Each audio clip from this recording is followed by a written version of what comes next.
You can love someone and still choose to say goodbye to them. You can miss a person every day and still be glad that they're no longer in your life. If somebody want to walk out of your life, let them go.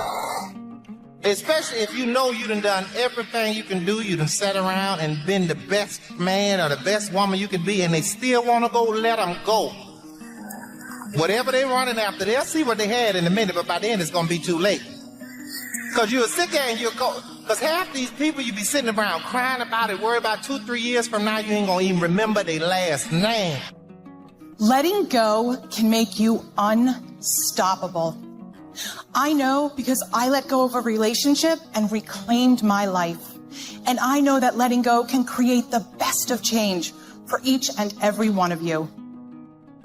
Sometimes you just gotta accept that certain things will never go back to how they used to be, because certain people will never go back to who they used to be in your life. Sometimes you just gotta wake up and realize that what you're holding on to just doesn't exist anymore. And the more you can accept what is, the less you'll be controlled by what was. You gotta stop hanging on to someone who has let go of you. Stop losing yourself to someone who has already left you. Forget trying to find closure. Forget trying to find understandings to their reasons. Forget trying to see if they're happy in their new relationship. Stop focusing on them and start focusing on you. Let folks go, son. Some people come in your life for a lifetime, some come for a season. You got to know which is which. And you're going to always mess up when you mix them seasonal people up with lifetime expectations. You can't, they got people that done got married with people they was only supposed to be with for a season. They done got married to people they only supposed to be with for a season and wonder why they're having so much hell in their life. They are not who you thought they were. The idea that this person was a trustworthy, faithful companion is not true. It is not true. That person does not exist. They didn't exist, and they don't exist. It was in your head. It was in your head that this person was trustworthy and they were everything you wanted them to be and they were a faithful companion. That is a lie. They are not that person. They have proved it. They have proved it by their actions. So, move on, and at the risk of sounding callous, get over it. Listen, I put everybody that come in my life in the category of a tree. Some people are like leaves on a tree. Wind blow, they over here. They unstable. Blow the other way, they over here. Ain't nothing. Season change, they wither and die. They gone. It's all right. That's some people. Most people in the world are like that. They just there to take from the tree. They ain't there to do nothing but take and give shade every now and then. That's all they can do. But don't get mad at people like that. That's who they are. They ain't gonna never be nothing. That's what they put on this earth to be, but be what they are, a leaf. Some people are like a branch on that tree. You gotta be careful with them branches too, because they'll fool you. They'll get there and make you think they're a good friend and they're real strong, but the minute you step out there on them, they'll break and leave you high and dry. But if you find you 2 or 3 people in your life that's like the roots at the bottom of that tree, you are blessed, because them the kind of people that ain't going nowhere. They ain't worried about being seen. Don't nobody have to know that they know you. They ain't got to know what they're doing for you. But if them roots wasn't there, that tree couldn't live. You understand? And they ain't got a whole, a tree can have 100 million branches, but only a few roots down at the bottom to make sure it get everything it needs. I'm telling you something. When you get you some roots, hold on to them, but the rest of it, let it go. Just let it go. Let folks go. It's okay to be alone. So people get freaked out when they're alone. It's okay to be alone. It's okay. It's okay to be alone. There's no big deal. Enjoy it. Do something productive and build that trust up in yourself. You know, look back at the situation, learn from it. We do that. It's an post-operational debrief. Oh, you've put too much trust in somebody? Cool. They broke your heart? All right, roger that. Let's see. What were the steps? What should I have recognized? How many times did I say, well, you know, they didn't call me, but it's probably just because their phone was out of battery. No. Once your phone runs out of battery once, okay, you don't let it happen again, right? So you start seeing those red flags, see the mistakes that you made. And then look for them next time around, because you deal with people all the time that they made mistakes the first run. They go back and they make the same mistakes the second run. They go back and make the same mistakes the third run. That's when you got to start blaming yourself on your situation. That's why I said you got to like build a relationship with yourself. You got to learn yourself. You got to learn to trust yourself. When you get to a point in your life where you look at people and you go, okay, wait a minute, you or me, you will make a decision. Because when you telling folks to do something, and I never throw nobody away. I've never in my life just thrown nobody away. Just say, look, don't bother me no more. Don't talk to me. No, I've never done that. What I do is I tell you, say, look, this thing you doing right here, that's going to cause a problem. You need to fix that. Because if we're going to be friends, we're going to be cool, you got to fix that. And if you don't, we're going to have an issue. If you see somebody fix it or they even trying to fix it, that's somebody that care. Keep them people around. That's a leaf that's trying to grow up and be something else. You understand? But if you tell somebody that what you're doing is hurting me and I need you to stop it and they keep doing it, they don't care, move on, let them go. No matter how much it hurts, let them go. And it'll get easier, I promise you, every day it'll get easier and easier and easier if you just got to make it through. You hear me, sonny? And see, you got to learn how to be by yourself, son. People have to learn how to be alone. I don't understand all these people, oh, I need somebody. Lord, where's my man? Lord, where's my woman? That is crazy as hell. If you don't know how to be by yourself, what you going to do with somebody else? Moving on is less about what you're moving on to and more about what you're moving on from. Okay? It is less about what you're moving on to. Some of us, we stay stagnant. We settle for less. We stay in a situation that isn't good for our life. We stay in a job. We stay in a relationship. We stay in a friendship. We stay in a partnership that isn't good for our life because we don't know what we're going to move on to. We're so afraid to be alone. We're so afraid to go on that journey without, because a lot of us, that's all that we know. We've been codependent on that situation. For me, I was codependent on football. There's relationships in my past that I was codependent on, and I would rather settle for a little bit and settle for less than actually move on with my life. Some of us were so afraid to be alone. We're so afraid to go alone that we will stay stuck in a situation that we know isn't good for our life. So everybody type this in the chat right now so I know that you get it. Moving on is less about what you're moving on to and more about what you're moving on from. Why am I holding on to this? How is this serving me? And really think about the answer. Maybe it makes you feel validated. Maybe it makes you feel righteous. Or maybe taking on the pain is your way of recognizing the injustice so that even though it won't be made right, it can at least not be forgotten. Then I ask you, again, ask yourself, do you want to be right or do you want peace? Woo! This was huge for me. The unfortunate fact is that having both may not be possible. And also, you may never get your moment of righteousness, so why wait for it? Choose peace. What I know for sure is that in this world, time is a moving on, and it's our most valuable commodity. You can never get it back. So staying in that loop, playing it over and over in your head of hurt, only amplifies your pain. Let it go. Exhale, make room in your heart for something that is uplifting. Surround yourself with people who want the best for you. You have the ability to shift the DNA of your spirit and control how you perceive life. So why not lighten your load and let it go? People who love you don't treat you badly. Love doesn't hurt. It's supposed to feel good. Ladies, take the blame off yourself. Men are really, really good at that. Making you think something wrong with you. Oh, real men don't really operate like that. But you got so many men out here from these broken homes. You got so many men out here that ain't had a father figure, that didn't tell them what real men really do. That real men buckle down. That real men meet a woman and put her on a pedestal and treat her like a queen. Real men get taught this.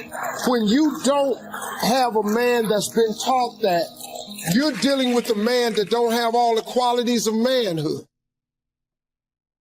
I just wanted to highlight that abuse is unacceptable, and I lived it for 10 years with my abuser, my then husband, and it's something that I felt very ashamed about. And when you're in an abusive relationship, you don't want anybody to know that. It's very embarrassing, and you feel very riddled with shame and guilt. And when I left my abuser, I was wanting to speak about it loud and proud, like this is not okay, and I'm one of the lucky ones. I got out, and it took me 10 years to find the courage to actually leave that behind. If you don't get the lesson, it's a benevolent universe. It will come back. wearing a different pair of pants in a different form. It will show up again to see if you really got it. So what is the great lesson for us? I mean, it really is what Oprah's saying, which is that when you get a red flag or a caution, a yellow blinking light, don't let it go to red. Get it when it's yellow, when the caution is there, that's saying something doesn't feel right. Check in with your friends. Ask them what they think about who you're with. And I'll tell you something, we don't want to do that. We don't want to ask our friends. And I always say this, if you're living a life and having a relationship that you can't tell your friends about what's happening in your relationship, something's wrong. If you've got to keep the secret, something's wrong. It means because I don't want you to know that he's calling me a B. He doesn't really mean that. He only does that when he drinks too much. Mm-hmm. He's not really an alcoholic. That only is because he was stressed last week. Well, last week turns into every kind of day. So part of it is, again, gathering a community, and I call it a truth commission. I have a truth commission in my life. Folks who will tell me the truth even when I don't want to hear it. And we all need that. Yeah, I have it too. You know, we need somebody who will say, you know what, that is like not, I mean, I have you're it. out of your mind right now. If you've been in a relationship for 12 bad years, do you want to do 12 more? Stop collecting red flags. What y'all saving them for? Once you get so many red flags, y'all ought to sew them all together, tie them around your neck, and fly your ass out of there. Think of all the times you let a man treat you badly, or someone, your friends, walk all over you. How many times have you let hurtful words or criticism crush you? Well, I was one of those people who was raised not to have a lot of self-esteem. And I know anybody else who was physically violated as a child, as I was, got whippings every day. The lesson of a whipping, the lesson of being heavily disciplined with violence is that you're not worthy, that you're not good enough. And so it takes a long time to get a sense of self-worth and self-value. And so I was in my 20s doing what everybody in their 20s does and looking for love in all the wrong places and looking to be validated by somebody else's view of who I was and wanting them to say, I'm okay. Yes, you're okay. You're okay. And I've done some really embarrassing, ridiculous, crazy ass things over the years, holding onto the bumper of a Datsun Z like I could actually keep him from pulling off. And I remember one time he had left and slammed the door on my hand. And I had, just like a lot of women, had the barrier of, well, you can say anything to me, but you cannot hit me. You cannot hit me. He didn't hit me, but the door slammed on my hand. And I thought, well, that's coming close. That's coming very close. And I remember the door slamming on my hand, falling to the floor, and in front of me was a mirror. And I saw myself on the floor with my hand now bruised and thinking, I have become the woman that I watched my cousin Alice be my whole life as a kid. The only difference is that I'm battered in spirit. And the next step is going to be, who knows? So lying there on the floor is the moment I made that decision that I have now become a woman that I never imagined myself to be. And I got to figure out how to get myself out of this. And that was the beginning of the lesson, which is I'm hoping happens to you tonight. Frequent breakups and makeups, high highs and low lows. As tension rises, so does volatility. Tearful, frustrated fights followed by emotional makeups. Hateful and hurtful comments like, you're worthless, I'm not even sure why I'm with you. Followed quickly by apologies and promises it will never happen again. By this point, you've been so conditioned to this relationship roller coaster that you may not realize how unhealthy and maybe even dangerous your relationship has become. It can be really hard to see when unhealthy love turns towards abuse. But it's fair to say that the more of these markers your relationship might have, the more unhealthy and maybe dangerous your relationship could be. And if your instinct is to break up and leave, which is advice so many of us give our friends when they're in unhealthy relationships, that's not always the best advice. Time of breakup can be a real trigger for violence. If you fear you might be headed towards abuse or in abuse, you need to consult with experts to get the advice on how to leave safely. But it's not just about romantic relationships, and it's not just about violence. Understanding the signs of unhealthy love can help you audit and understand nearly every relationship in your life. For the first time, you might understand why you're disappointed in a friendship, or why every interaction with a certain family member leaves you discouraged and anxious. You might even begin to see how your own intensity and jealousy is causing problems with colleagues at work. Understanding is the first step to improving. And while you can't make every unhealthy relationship healthy, some you're going to have to leave behind. You can do your part every day to do relationships better. And here's the exciting news. It's actually not rocket science. Open communication, mutual respect, kindness, patience, we can practice these things every day. And while practice will definitely make you better, I have to promise you it's also not going to make you perfect. I do this for a living. Every day I think and talk about healthy relationships, and still I do unhealthy things. Just the other day, as I was trying to shuttle my 4 kids out the door amidst quarreling, squabbling, and complaints about breakfast, I completely lost it. With an intentionally angry edge, I screamed, "Everybody just shut up and do what I say. You are the worst. I'm going to take away screen time and dessert and anything else you could possibly ever enjoy in life." Anybody been there? Volatility. Belittling. My oldest son turned around and looked at me and said, "Mom, that's not love." For a minute, I really wanted to kill him for calling me out, trust me. But then I gathered myself and I thought, you know what, I'm actually proud. I'm proud that he has a language to make me pause. I want all of my kids to understand what the bar should be for how they're treated, and to have a language and a voice to use when that bar is not met versus just accepting it.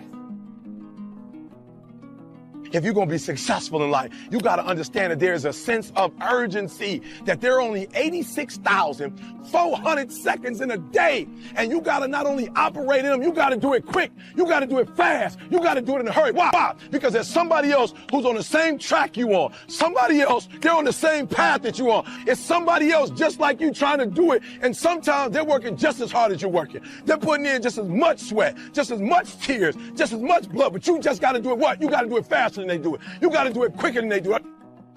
You have greatness within you. You have the ability to do more than you can ever begin to imagine. See, I believe that anybody through observation and practice can perform at the level of excellence. But when you're pursuing your greatness, you don't know what...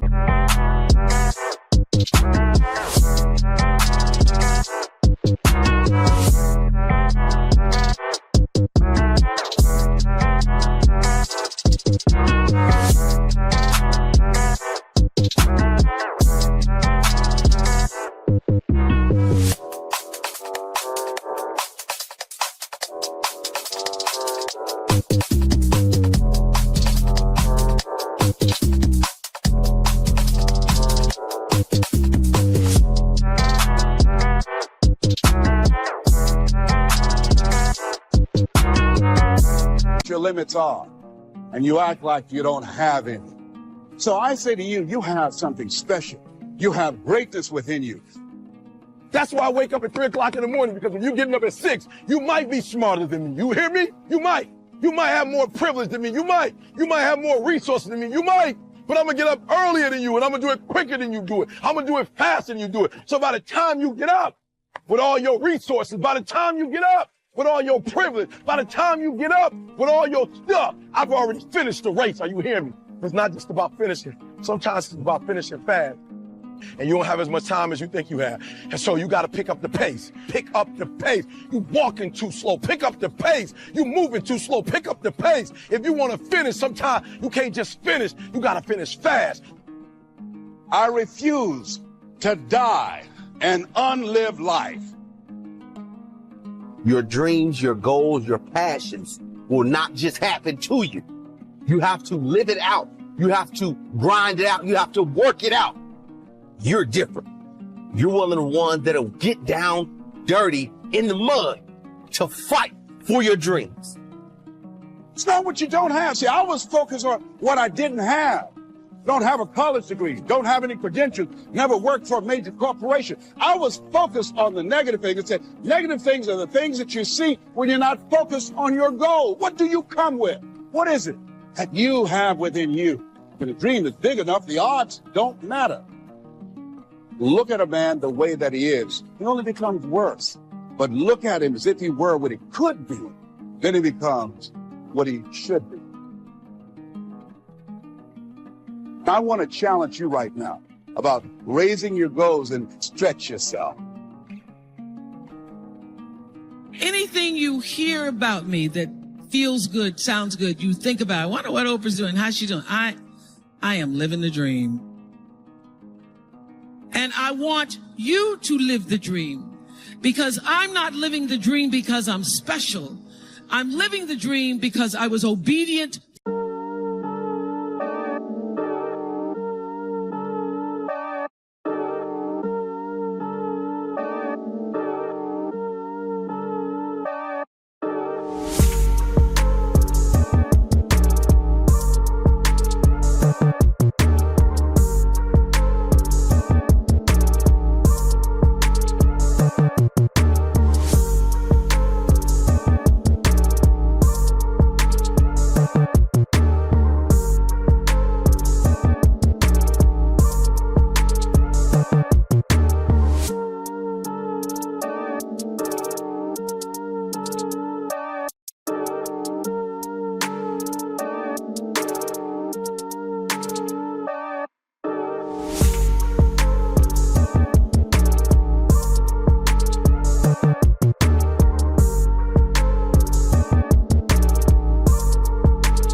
They're waiting on me, haters think they gaining on me. Sitting in purple rain and folding origami. Oracles surround me, each one more astounding. Still handle my biz, just got a channel climbing for the level. The damage I really can make is a trip. Doing figure eights. Are you coming back now? But it's way too late. Just tryna be grateful, just tryna be great. Yeah, and one thing it taught me is this is the moment to get it. So have faith and don't hesitate. Where my bad girls at? Bad girls at? From the front to the back, front to the front, to the front, to the front, to the front. But it work right now, work right now. Put it work, let me see, put it work. Put it work, let me see, put it work. Work. Put it work.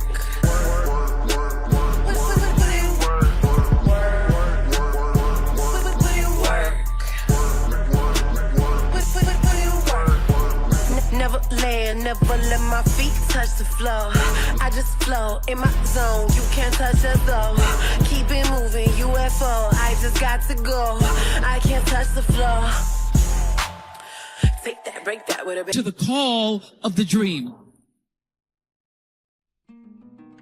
So I want you to leave here today thinking about what is the dream for you? What is God's dream for you? What does the Creator's dream hold for you? So often we spend our lives wishing and hoping and hoping and wishing and desiring things. This is what I know for sure. You don't get what you wish for.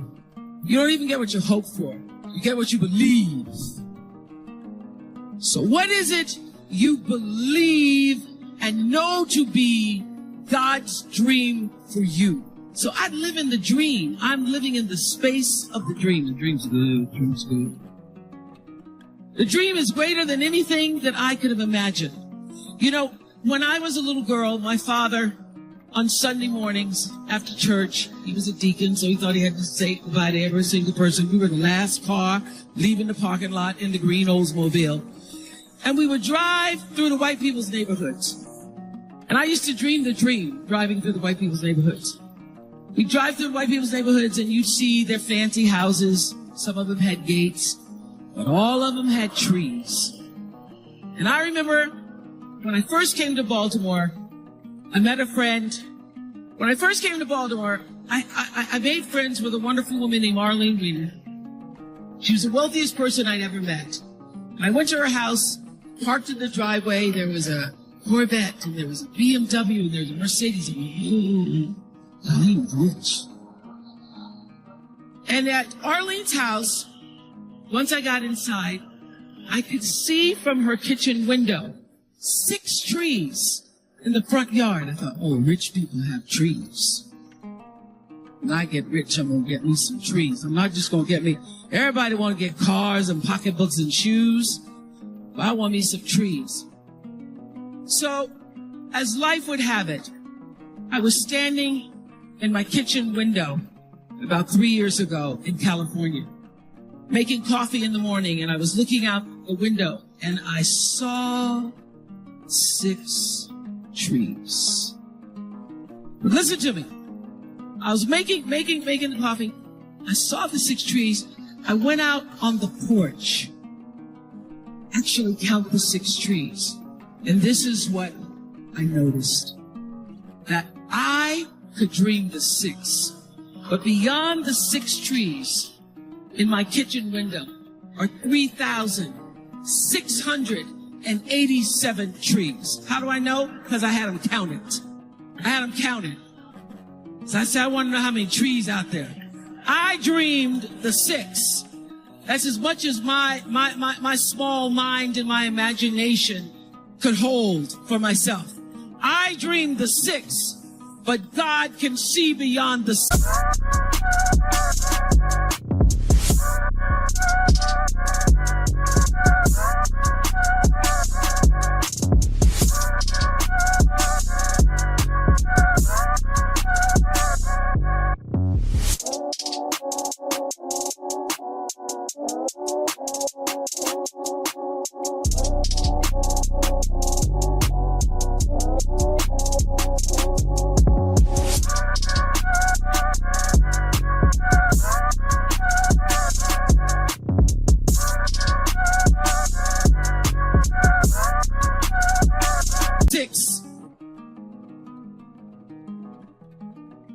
Can see beyond the 6 because there was a bigger dream for me.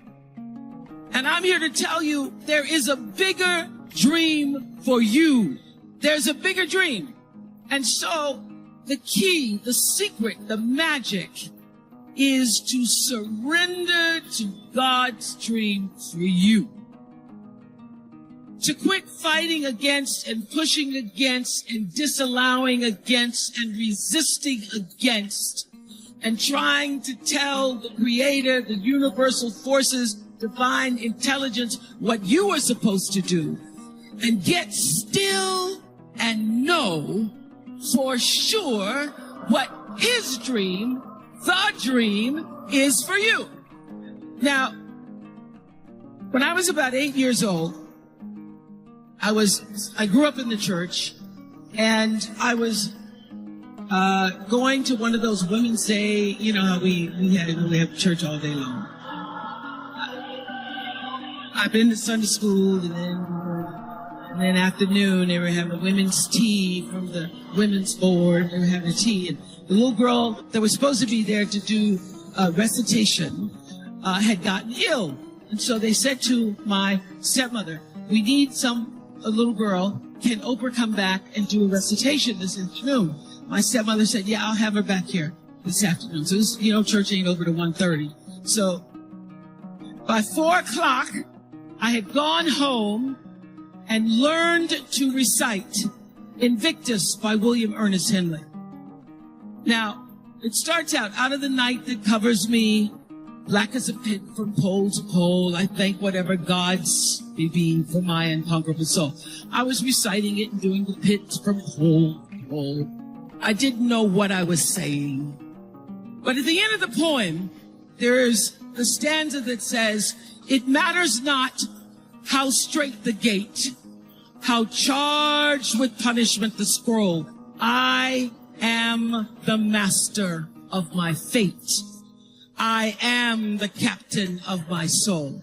Now, my little 8-year-old brain didn't really fully understand the power and depth of those words, but they sounded good enough for me to write them down and put them on my mirror. And those words, I am the master of my fate, I am the captain of my soul, became a mantra for me. What it said is, I am responsible for the choices that I make in my life.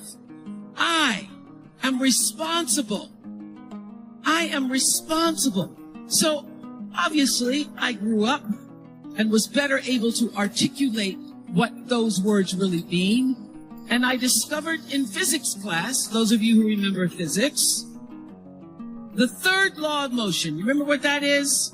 The third law of motion in physics says, for every action, it's called Newton's law, and it says for every action, there is an equal and opposite reaction.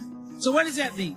That means everything that you are putting out into the world, every action, bam, there is an equal and opposite reaction. It means no matter...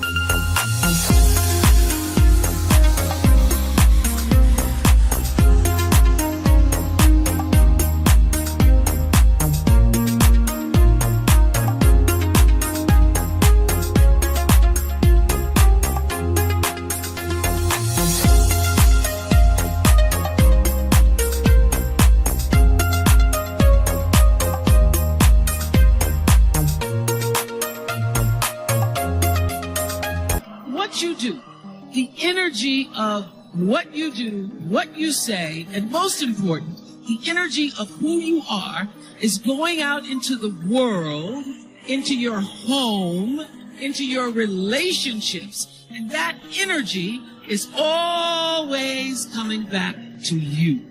You are responsible for the energy that you are pulling out into the world, because that very energy, bam, is coming right back to you every single time, whether you believe it or not, because it is law. It is law. It is law that what you put out into the world is coming back. Now, in our country and many countries all over the world, they call this the golden rule. They say, do unto others as you would have them do unto you.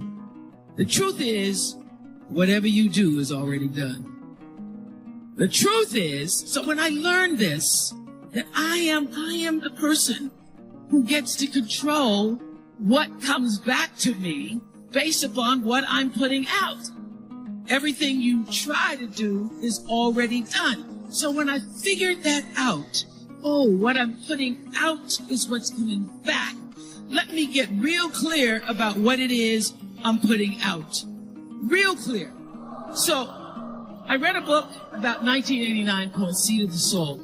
And in that book, Gary Zukav talked about the laws of karma, of the laws of cause and effect, the third law of motion. And in that book, he talked about how intention, your intention is always one with the law. Meaning, before you even think about a thing, you have an intention for it. And that the intention is going to determine the outcome. That's why the same people can go to the same church service and somebody walk down the aisle just to be seen to put some money in the church, and somebody else who just goes and just has a little bit to offer.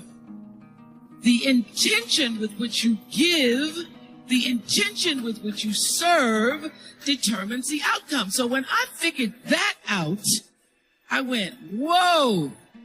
I changed everything I did on my show. I called in the producers and I said, from this day forward, I will no longer be speaking to the KKK. I will no longer be speaking to people who are fighting each other in a way that it is damaging to the character of myself and other people who watch. From this day forward, I am only going to do intentional television.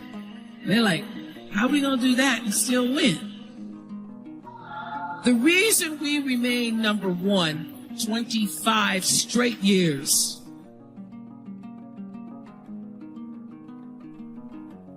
is because every single day I would have a pre-show meeting and have the producers come in and state to me, what is your intention?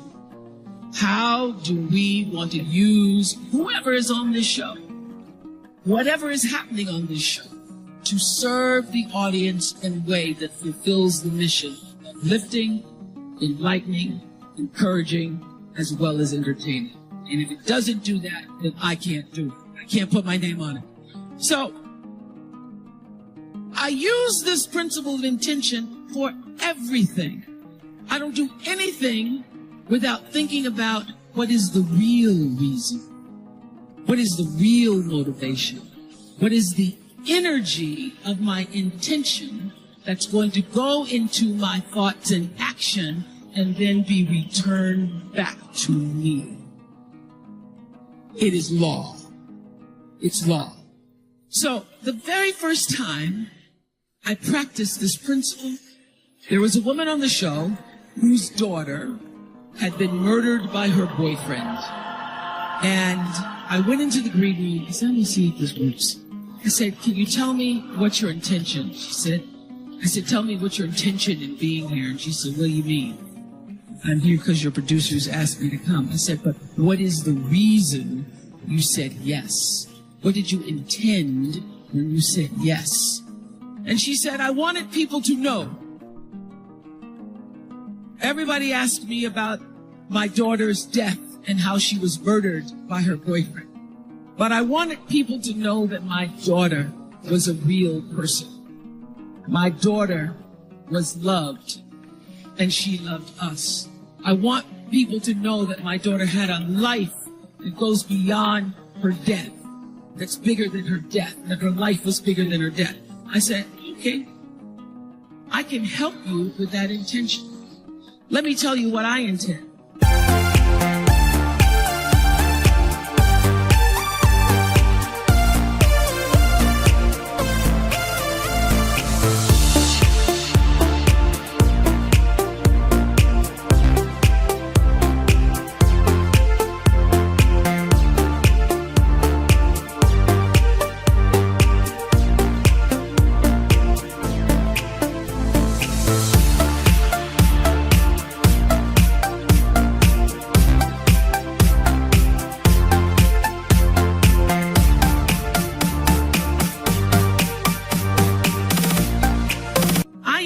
To literally exploit your daughter's life, to tell the story in such a way that every other 16-year-old girl who's being abused by her 18-year-old boyfriend will see themselves in the story of your daughter.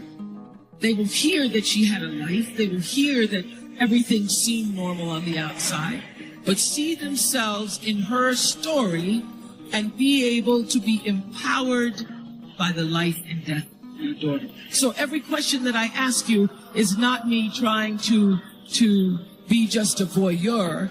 I'm using and asking the questions explicitly for a reason, for an intention to get people to see themselves. That is the first show I won an Emmy for. And